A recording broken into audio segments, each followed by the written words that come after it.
Alright, hello, greetings, and welcome everyone to this news video. I am the Ninjaneer, and the topics for today will be as follows. Elon Musk has rehired some of the original supercharger team. Aptera is locking in the accelerator slots on June the 30th. Aptera has secured funding for production and ramp up, as well as things that I liked. Let's get started. So remember when I said that this was a rare L for Tesla to fire the entire supercharging team, which represents the literal reason why people are buying Teslas? Well, come to find out that that particular assessment aged quite well. Generally speaking, Tesla hired back several of the people that were on the original supercharging team. Chief among the personnel who have been returned is Max de Zeger, the director of charging for North America, according to the people with knowledge on the matter, who asked not to be identified because of the information being private. De Zeger was one of the top managers for Rebecca Tinucci, the senior director Musk fired late last month, along with virtually everyone else in the charging group. So, I don't know if this was the plan all along. I feel like it might have been somewhere in the neighborhood of the plan all along. But the story that I like to think is the case is he heard what people were saying and responded in kind. I believe that his mantra of remove stuff until you got to put stuff back in applied very much in this case. He fired some folks, all of the folks, and said, you know what, maybe we shouldn't have fired all of them, and then hired some of them back. So yeah, it's good to see that Tesla has the ability to move so flexibly and so quickly to alleviate issues. This story actually came out way longer ago than in fact, it might have been the day after I released my last news video. So it's good that they finally decided to, it's good that they decided to make sure that the charging infrastructure is going to be good for the foreseeable future. All right, so not only is the accelerator program slot allocation being locked down, also all funding from outside sources that are regular folks like you and me is going to be shut down as of June the 30th. What I believe is probably going to happen is that they are going to go ahead and IPO sometime very nearly after they get done with producing the Aptera and start rolling into production, maybe after they have released their first vehicle, put the first actual consumer vehicle in somebody's hands. They're going to go IPO very, very shortly after that, perhaps even the day that they do so. Long story short, if you're trying to invest in Aptera before they IPO, June 30th is going to be your last day to be able to do so. I found this piece of information in my email because there's not really much fanfare or much in the news about it at this point. I went ahead and went to the source because, I mean, they always give me the emails, so emails, yay. Yeah, I plan on putting a little bit more in if possible, although because of the short turnaround for that, it might not be possible. So, yeah, I'm debating whether or not I'm going to be sharing the number that I was in the accelerator program, but I'm fairly easy to find because there aren't a lot of JLs. Anyway, yeah, let's go ahead and jump to the next topic here. The Aptera update had a lot of good and interesting material, things to announce, all sorts of parts and things that are being ordered and what have you. This was basically the announcement we were all waiting for in several ways, but the biggest way that this was the case is that they have procured funding. I did a video earlier, late last week actually, about the company that they decided to have procure the funds for them. And I don't know if I was particularly clear about the nature of their relationship. US Capital is a company that seeks to find the funds for companies to start up and get big. They are used to handling a lot of money and getting it to small startups and things like that. So just making sure that I made that absolutely clear. US Capital is not handing them a large amount of money. What they are doing is they are looking to other companies that have that money, procuring said funds and then passing it on to Aptera. So that's just making sure I was absolutely clear on that. But yeah, the update was fantastic in every single way. Everything that I wanted. My Christmas gift. Thank you, Aptera, for this wonderful thing.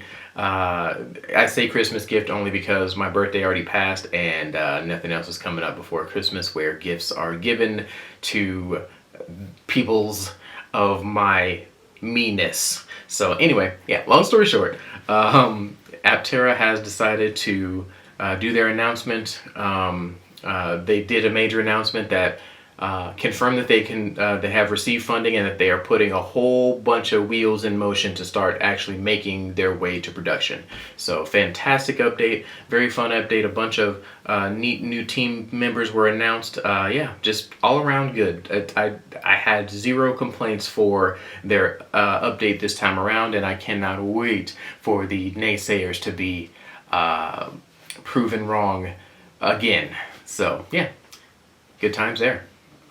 All right, now time for things that I liked. The first thing that I liked today was a Monroe Live video. Sandy Monroe talked about the suspension system. Well, actually, Kevin Hardy talked about the suspension system for the Cybertruck, and they did like a deep analysis of the situation. Sandy Monroe was also in this video. He came around and talked about some of the pieces of the suspension as well. Nuts and bolts are my thing, and they do a great job with it. If you like the intricate details of different systems in a vehicle, you're gonna like this video.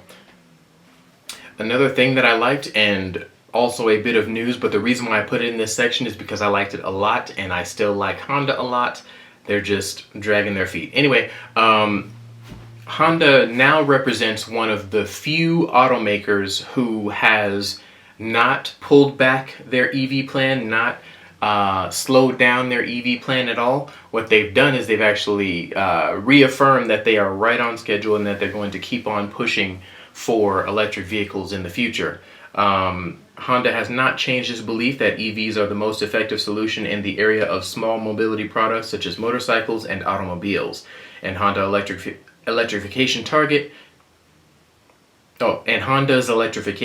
to make EVs and FCEVs represent 100% of its global vehicle sales by 2040 remains unchanged.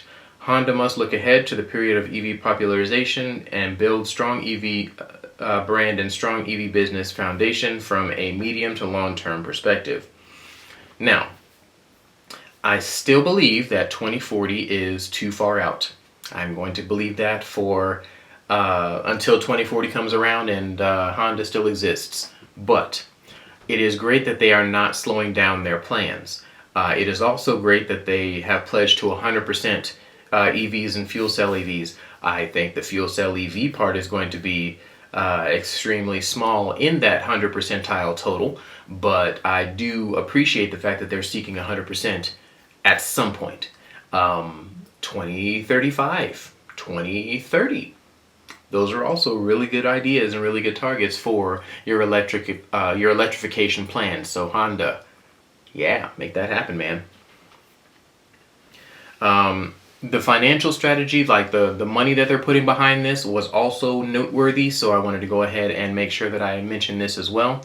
Honda is planning to invest approximately 10 trillion yen as of the time of this recording, which was today, Wednesday, May 22nd. This represents $63 billion over the next 10 years invested into EVs. So $6.3 billion per year for the next 10 years is what they are planning on putting into EVs. When the period of full-fledged popularization of EVs is expected to start. So they expect EVs to get popular enough to take over the mainstream by 2030. Again, I think that projection is pretty far out and maybe 3 or 4 years off of when it's going to actually happen, but that's okay. 3 or 4 years is not the end of the world, and at least they are doubling down and actually producing facilities in Ohio and things like that to actually make EVs happen.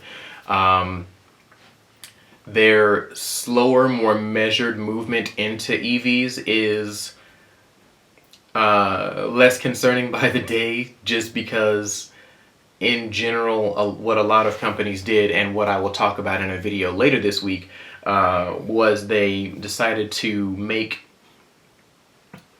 the quick and easy route to EVs their main strategy, which was to rip out the guts and put in a battery. Rip out the guts of an ICE vehicle and then put in the battery of an EV, and yeah, I'll talk about later in the week why that was a terrible plan. But anyway, long story short, the fact that Honda is being more measured means that they're probably developing a platform from the ground up, which is what I believe everybody should have done to begin with.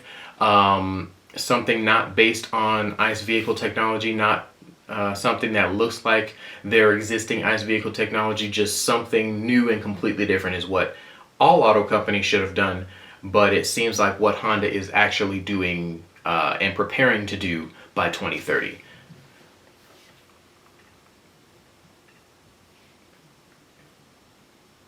I don't know if you guys remember this, but their strategy, when I talked about the presentations that they did at the auto show, Thin, Light, and Wise, they are probably bringing that to fruition sometime in the near future. So I look forward to seeing what they produce. Maybe I can become a Honda fan again because they're now focusing on efficiency and the future once more. We'll see how that goes. Thank you guys for watching. I am the Engineer. Please do the YouTube things below, and I will catch you next time.